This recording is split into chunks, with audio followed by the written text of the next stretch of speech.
มิสัมปันโนเมตตาไมตรีกรุณามุทิตาอุเบกขาปาระมิอิติปิโสภะคะวะเมตตาภารมิสัมปันโนเมตตาอุปปารมิสัมปันโนเมตตาปรมัตถปารมิสัมปันโนเมตตาไมตรีกรุณามุทิตาระมิสัมปันโนอิติปิโสภะคะวะอุเบกขาปาระมิสัมปันโนอุเบกขาอุปปารมิสัมปันโนอุเบกขาปรมัตถปารมิสัมปันโนเมตตาไมตรีกรุณามุทิตาอุเบกขาทัสสะปารมิสัมปันโนทัสสะอุปปารมิสัมปันโน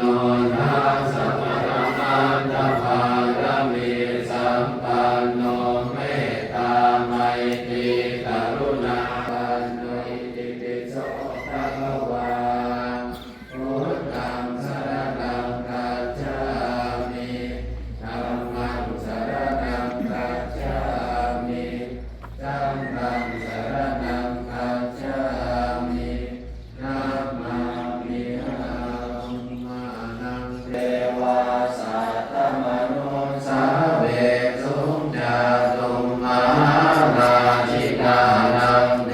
วานังสัทธังสุตวานาวติงสาเทวาสัตตมนุสาเวสุญญาวติงสานังเทวานังสัทธังสุตวายามาเทวาสัตตมนุสาเวสุญญามานังเทวานังสัทธังสุตวานุสิตาเทวาสัตตมนุสาเวสุตวานัมมตาทิตาเทวาสัตตมนุสาเวสุเอตัมปะคะวะตาอาราชติยามิปิตะเนมิตะตังเนอนุตตังธัมมะจักตังภวะติตังอาปฏิวัติยังสัพพะเทนวาพระมะเนนวา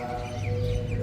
นวามาเวนวาพระมุนาวาเกนะทิวาโลกัสสมินติโยมปฏิบัติเป็นเรียนภาษาต่างๆฟังแล้วก็นะโมตามจบพร้อมกันนะโมตัสสะภะคะวะโตอะระหะโตสัมมาสัมพุทธัสสะนะโมตัสสะภะคะวะโตอะระหะโตสัมมาสัมพุทธัสสะนะโมตัสสะภะคะวะโตอะระหะโต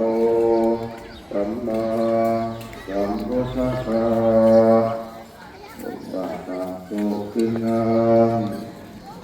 วัฏฏะเมธานัง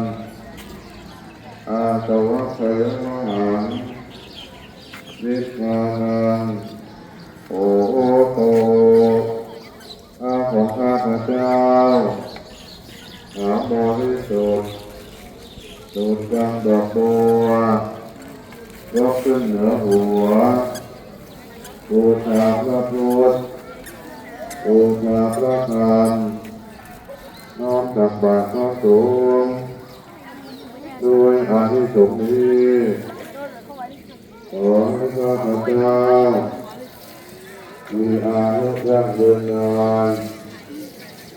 เป็นพร้อมด้วยมนุษย์สมบัติสวรรค์สมบัติโอภาสสมบัติอริยสมบัติ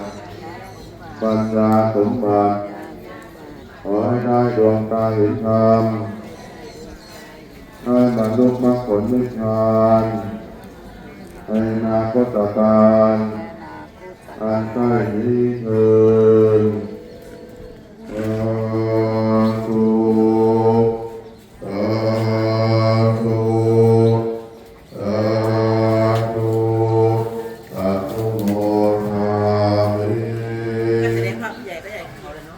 จบตัดสินใจเรียกเขาไปเรียกเขา